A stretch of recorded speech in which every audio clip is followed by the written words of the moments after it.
जीतेंगे, नहीं किसी से भीख मांगते। भारत माता की इंदौर में एमपीपीएससी यानी मध्य प्रदेश लोक सेवा आयोग के बाहर 24 से 27 जनवरी तक चला आंदोलन खत्म हो गया।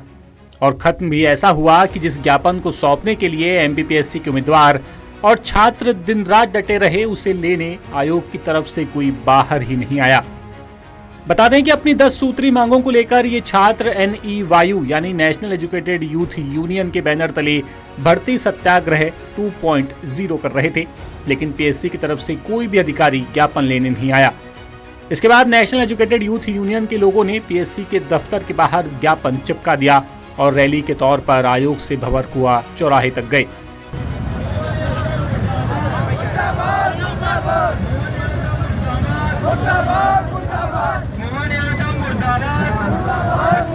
दरअसल इंदौर खंडपीठ की मंजूरी के तहत 24 जनवरी से 27 जनवरी की दोपहर तक ही प्रदर्शन की मंजूरी थी, जिसके बाद ज्ञापन देना था। पुलिस और आयोग की तरफ से कुछ कर्मचारी मैसेज लेकर बाहर आए कि 2 लोग अंदर आ जाएं और अपना ज्ञापन दे दे, लेकिन NEYU और दूसरे युवाओं ने कहा कि यहाँ मंच बाहर लगा हुआ है, चेयरमैन डॉक्टर राजेश लाल मेहरा और सचिव यहाँ पर आ जाएं और हमारी मांगों पर हमें ठोस जवाब दें। यहाँ सभी के सामने बात होगी और हम केवल उनसे ही बात सुनना चाहते हैं, ये मंच उन्हीं के लिए है, हम तो दूर रहेंगे। इसी को लेकर दोपहर 12 बजे से करीब 4 बजे तक बहसबाजी चलती रही, लेकिन आयोग की तरफ से कोई भी बाहर नहीं आया। इसके बाद युवाओं ने आयोग और सरकार के खिलाफ जमकर नारेबाजी की। 2 मिनट का मौन रखा गया और आंदोलन को खत्म कर दिया गया। इस दौरान संगठन ने कहा कि हमने आयोग और सरकार को हमारी मांगे मानने के लिए 15 दिन का वक्त दिया है। इसके बाद भी अगर मांग मानी नहीं जाती तो फिर से छात्र आंदोलन के लिए मजबूर होंगे।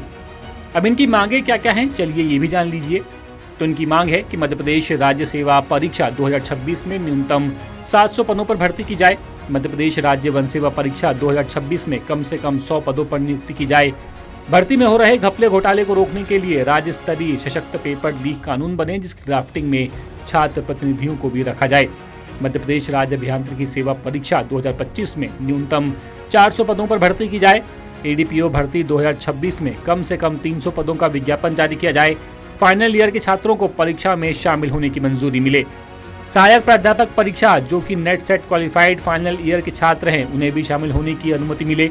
कम से कम 87% रिजल्ट वाले उम्मीदवारों को कॉपी दिखाने की व्यवस्था लागू की जाए। असिस्टेंट प्रोफेसर भर्ती में अतिथि संविदा व्यवस्था खत्म हो, पहले की तरह 20 बोनस नंबर लागू किए जाएं।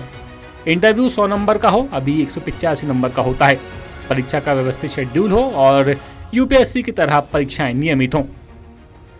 तो अब देखना यही है कि 15 दिन बाद क्या दोबारा आंदोलन होगा या फिर यह आंदोलन अब यहीं पर खत्म हो जाएगा। इंदौर से ब्यूरो चीफ संजय गुप्ता की रिपोर्ट। लेटेस्ट, इन्वेस्टिगेटिव और इन डेप्थ खबरें देखने के लिए ज्वाइन कीजिए द सूत्र का व्हाट्सएप चैनल, सब्सक्राइब कीजिए यूट्यूब चैनल, लाइक कीजिए फेसबुक पेज और पढ़ते रहिए www.daसूत्र.com।